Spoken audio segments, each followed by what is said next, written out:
الرحمن الرحیم نحمدہ ونصلی ونسلم علی رسولہ الکریم۔ آج کا سوال بڑا عجیب سوال ہے جی کہ آپ کے مدرسہ کے طلباء کرام کسی جگہ ختم پڑھنے کے لیے نہیں جاتے جبکہ ہم دوسروں کو دیکھتے ہیں کہ وہ جا رہے ہوتے ہیں۔ اس کی کیا وجہ ہے؟ اس کی وجہ یہ ہے کہ ہمیں چاہیے جو علماء کرام ہیں جو مدارس چلا رہے ہیں وہ کام کریں جن کی شریعت اجازت دے۔ جن کاموں کی شریعت اجازت نہیں دیتی ان پر سختی سے کاربند ہونا چاہیے تاکہ مجمع کو اور عوام کو صحیح مسئلے کی اور صحیح بات کی وضاحت ہو سکے اور جو صحیح شرعی طریقہ ہے اس پر لوگ عمل کر سکیں۔ تو یہ جو ہے نا کہ قرآن پاک پڑھنے کے لیے بچے آئے ہیں، قرآن پاک یاد کرنے کے لیے، حفظ کرنے کے لیے، کتابوں کے لیے بچے آئے ہیں، عالم بننے کے لیے آئے ہیں، ان کو تو یہاں جو ہے وہ اپنی محنت میں لگا رہنا چاہیے، بجائے اس کے کہ آج ان کے ختم پر، کل ان کے ختم پر، پرسوں ان کا دادا فوت ہو گیا، ترسوں ان کی جو ہے وہ پردادی فوت ہو گئی، ان کے ختم پر جا رہے ہیں۔ تو یہ علیحدہ بات ہے کہ بطور برکت اگر طلباء کرام کو بلایا جائے اور گھر میں ان کی ضیافت کر دی جائے، اس میں تو کوئی حرج نہیں۔ یہ اللہ رسول کے مہمان ہیں، دین پڑھنے کے لیے آئے ہوئے ہیں، اور ان کو اتنا کہنا کہ بھئی آپ آ جاؤ، آج شام کو آپ کی دعوت ہمارے گھر ہے، تو اس میں کوئی حرج نہیں ہے۔ اگر چلے جائیں بچے، ٹائم ہو ان کے پاس، چھٹی کا وقت ہو، ان سے وقت پوچھ لینا چاہیے ان کے استاد محترم سے کہ بھی کون سا وقت آپ کا مناسب ہے، چھٹی کا ہے، دن کو یا شام کے وقت میں، تاکہ پڑھائی میں بھی حرج نہ آئے اور جو ہے وہ برکت بھی ہو جائے۔ سارا دن پڑھنے والے، قرآن پڑھنے والے بچے آ کر صرف ہمارے ساتھ ہمارے پاس کھانا کھا لیں، بس برکت، اس میں تو کوئی حرج نہیں ہے۔ لیکن ان کو بلانا، پھر ان سے ختم شریف پڑھوانا، پورے قرآن پر ایک سپارہ تم پڑھو، ایک سپارہ تم پڑھو، ایک سپارہ تم پڑھو، یا تم سورہ یاسین شریف پڑھو، یا تم سورۃ ملک پڑھو، اور پھر اس کے بعد آپ ضیافت کھلاتے ہو، یہ تو اجرت کے درجے میں ہو جائے گا اور یہ مناسب نہیں ہے۔ یہ دیکھو میرے ہاتھ میں خیر الفتاویٰ ہے، اس کی جلد نمبر ہے 1 اور اس کا صفحہ نمبر ہے 245، اور جس کا مکتبہ جہاں سے چھپی ہے نا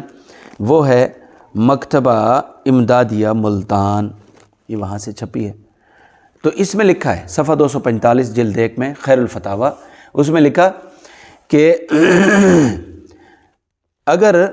کوئی کسی کے گھر قرآن پڑھنے جائے تو اسے اپنی خوشی سے کچھ دے دیں یا کھانا کھلائیں یا خود مقرر کرے تو کیسا ہے؟ جواب، یہ سوال تھا ان کا، جواب یہ ہے کہ ایصال ثواب یا اس جیسے مقاصد کے لیے، مطلب دکان میں برکت کے لیے، خیر و برکت کے لیے دکان کے اندر بچوں کو قرآن پڑھانا، یعنی ایصال ثواب کی نیت ہو یا کسی جگہ برکت حاصل کرنا مقصود ہو، اس کے لیے قرآن شریف پڑھنے پر بھی کچھ لینا جائز نہیں ہے۔ خواہ پہلے سے مقرر کر لیا جائے کہ ہم اپنے بچوں کو بھیجیں گے، آپ ان کو 10,000 دیں گے، 5,000 دیں گے، یہ مقرر کر لیا جائے بھی ناجائز ہے۔ اگر مقرر نہ کیا جائے بھی ٹھیک نہیں ہے۔ یا دینا معروف ہو، یعنی عام طور پر لوگ جو ہے وہ اتنے پیسے بچوں کو دیتے ہیں، تو یہ دونوں صورتیں ٹھیک نہیں۔ پڑھانے اور پڑھنے والے یہ سمجھتے ہوں کہ ضرور کچھ دیں گے، تو ایسے ہی پڑھنے کے بعد کھانا کھانے سے بھی پرہیز، احتراز مناسب ہے، احتراز کرنا چاہیے۔ ویسے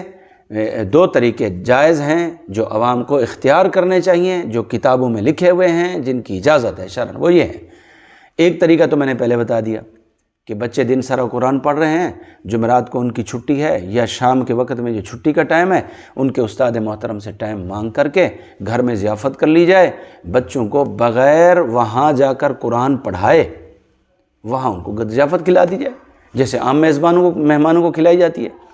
کوئی کسی کی دعوت کرتا ہے تو دعوت تو برائے دعوت ہوتی ہے اور اس پر بھی اجر ہوتا ہے۔ سرکار نے فرمایا مسلمان کی دعوت کو قبول کرنا واجب کے درجے میں ضروری ہے۔ تو جب یہ قبول کرنا جو ہے وہ ثواب ہے، واجب ہے، ضروری ہے، تو دعوت کرنا بھی۔ سرکار نے فرمایا اطعموا الطعام، لوگوں کو دعوتیں کھلاؤ، ضیافتیں کھلاؤ، یہ حکم ہے، تو بچوں کو بھی کھلا لیا جائے تو اس میں کوئی حرج نہیں ہے، پڑھوائے بغیر، قرآن پڑھائے بغیر۔ اور دوسری صورت یہ ہے کہ مدرسے میں جا کر، اور جانا چاہیے، یہ دین کے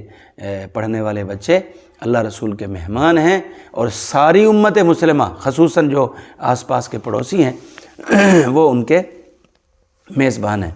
تو وہ جا کر کہیں جی آج شام کا کھانا ہم بھیج دیں گے بچوں کے پاس،